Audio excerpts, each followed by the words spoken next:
سننے میں آ رہا ہے کہ شاید وہ ایلیٹ پولیس اہلکاروں کی بھی وردی پہننے والی ہے ان کی تقریب کے لیے بھی. ایلیٹ فورس کی پہن لیں یا پائلٹ کی پہن لیں, وردیاں پہننے سے کچھ نہیں ہوگا. اب محترمہ کو ٹک ٹاک کا شوق چڑھا ہوا ہے, وہ اس لیے یہ وردیاں پہن کے دیکھا نہیں, ان کو اندازہ تھا نا کہ میں وردی پہنوں گی تو یہ وائرل ہوگی, اور بائنو وائرل ہو گئی.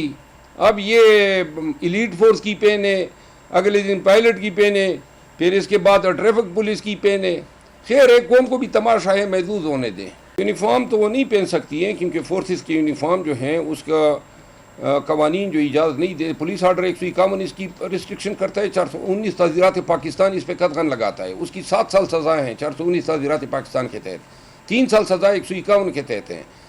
ادروائز بھی ایک ایسی فورس کا یونیفارم پہننا جس نے 2 سال جو ہیں پنجاب کے لوگوں پہ صعوبتیں اور تکالیف اور مشکلات ڈائیں, مارا پیٹا, بنیادی انسانی حقوق پامال کیے, ان کے ساتھ یکجہتی کا اظہار کرنا اور ان کی یونیفارم پہننا, یہ میرے خیال میں زیب نہیں دیتا ہے. وزیر اعلیٰ کا دفتر آئینی طور پہ بہت بڑا منصب ہے, اور یوں وردی پہن کے, بلکہ وردی اس نے سلوائی ہوگی, کسی کی دوسری کی تو نہیں پہنی ہوگی, تو وردی سلوا کے پھر جو ہے حلف لے رہی ہے.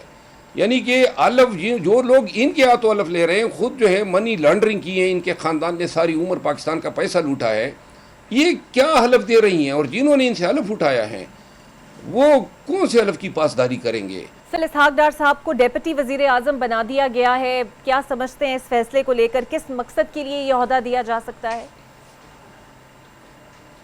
یہ تو اس طرح ہے نا کہ جس طرح ان کو ڈپٹی پرائم منسٹر بنا دیا ہے, اس طرح جو ہے مصور علی خان تنور کی کو بھی یہ ڈپٹی پرائم منسٹر بنا دے. منصب ہی نہیں ہے قانون میں نہ آئین میں, تو یہ کس چیز کے ڈپٹی پرائم منسٹر ہوئے؟ آئین میں وزیر کا منصب ہے, وزیر اعظم کا منصب ہے, ڈپٹی پرائم منسٹر یہ تو نون کی اپنی رساکشی ہے. پرویز الہی بھی رہ چکے ہیں نواز شریف صاحب جو ہیں اپنا حصہ ڈالنا چاہتے ہیں کہ تاکہ شہباز شریف پہ کوئی چیک رکھ سکے.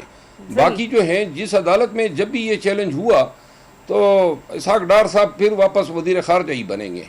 اچھا, شیر افضل مروت صاحب, یہ بات کلیئر ان کی طرف سے جہاں انہوں نے افسوس کا اظہار کیا اسٹیبلشمنٹ سے بات چیت کا, تو ظاہری بات ہے انہوں نے آپ سے یہ بھی شیئر کیا ہوگا کہ وہ بات کرنے کو تیار نہیں ہے اسٹیبلشمنٹ سے, یا پھر کرنے کو تیار ہیں؟